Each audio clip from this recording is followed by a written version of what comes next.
আপনাদেরকে উচ্ছে আলু বেগুন দিয়ে বোয়াল মাছের একটা তরকারি রান্না করে দেখাবো। দেখুন আমি এখানে 6 পিস বোয়াল মাছ নিয়ে নিয়েছি। মাছগুলোকে ভালো করে কেটে ধুয়ে নুন হলুদ মাখিয়ে রেখে দিয়েছি। আমি এর মধ্যে দেবো পেঁয়াজ কুচি, বেগুন, উচ্ছে, এখানে ফোড়নের জন্য দেবো গোটা জিরে, নুন, হলুদের গুঁড়ো, ধনের গুঁড়ো, জিরের গুঁড়ো, শুকনো লঙ্কার গুঁড়ো। এই কটা উপকরণ দিয়ে আমি আজকে করবো। তাহলে চলুন প্রথমে আমি মাছগুলো ভেজে নিই। দেখুন গাইজ, আমি কড়াই বসিয়ে দিয়েছি। আমার কড়াইটা গরম হয়ে গেছে। এবার আমি সর্ষের তেল দিয়ে দিচ্ছি মাছটা ভাজার জন্য। এই মাছগুলো খুব ফোটে বলে তেলটা অল্প তেলে এই মাছগুলো ভাজতে হবে, আর তেলটা খুব গরম করে নিতে হবে। দেখুন আমি তেলটাকে ভালোভাবে গরম করে নিয়েছি। এবার আমি মাছগুলো ভেজে নেব।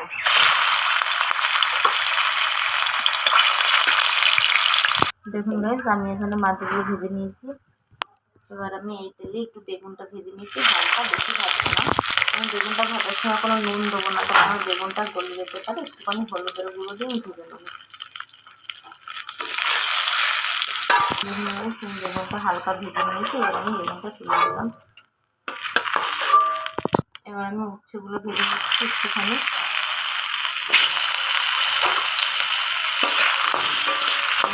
চাপা দিয়ে দিচ্ছি, উচ্ছেটা হালকা সিদ্ধ হয়ে যায়। আমি একটা বাটিতে সব গুঁড়ো মশলাগুলো একসাথে করে নিচ্ছি। আমি প্রথমে ধনের গুঁড়ো দিয়ে দিলাম 2 চামচ।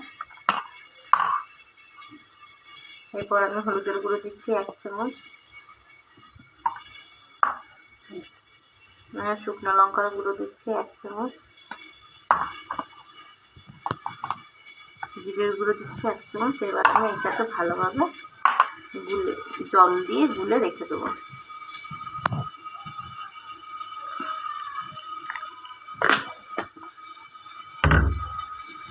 এবার আমি ঢাকনাটা খুলে নিচ্ছি। দেখুন এবার আমি মিষ্টিগুলো নামিয়ে নেব। আমি কিন্তু খুব ভালো করে ভাজিনি, হালকা একটু কড়াইতে অল্প তেলে নেড়ে ছেড়ে নিয়েছি। এবার আমি এই কড়াইয়ের মধ্যে তেল দিয়ে নিচ্ছি রান্নাটা করার জন্য। আমার তেলটা গরম হয়ে গেছে। এবার আমি গোটা জিরা দিয়ে দিচ্ছি তেলের মধ্যে, একটা তেজপাতা দিয়ে দিচ্ছি। এরপর আমি এবার পেঁয়াজ কুচিয়ে রাখাগুলো দেবো। আমি এর মধ্যে পেঁয়াজ কুচিটা দেবো না, আমি আলুটা দিচ্ছি। এবার আমি এই তেলের মধ্যে পেঁয়াজ দিয়ে দিচ্ছি।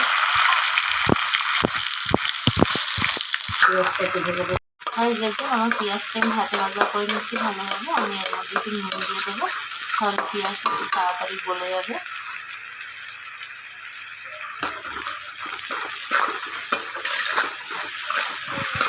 এবার আমি এটার মধ্যে ওই যে মশলাটা যে আমি গুলে রেখেছিলাম সেই মশলাটা আমি দিয়ে দেবো।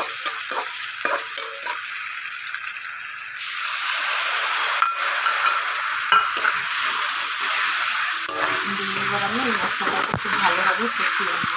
আমি কিছুক্ষণের জন্য এটা ঢাকা দিয়ে দিই, যাতে পেঁয়াজটা আমার একটু পড়ে যাবে। এবার আমি ঢাকনাটা খুলে দিচ্ছি।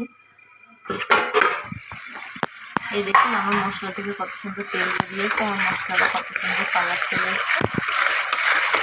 এবার আমি উচ্ছেগুলো দিয়ে দেবো, দিয়ে দিচ্ছি। দিয়ে তারপর কিছুক্ষণ আমি জল দিয়ে দিচ্ছি। আমি জল দিয়ে দিচ্ছি।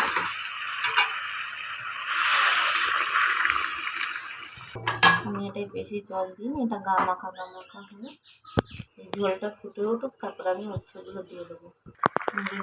আমার ঝোলটা ফুটে উঠেছে, এবার আমি উচ্ছেগুলো দিয়ে দেবো। আর আমি একটুখানি ঢাকা দিয়ে দিচ্ছি কিছুক্ষণ দিয়ে উচ্ছেটা যাতে সেদ্ধ হয়ে যায়। এবার আমি ঢাকনাটা খুলে দিচ্ছি। দেখুন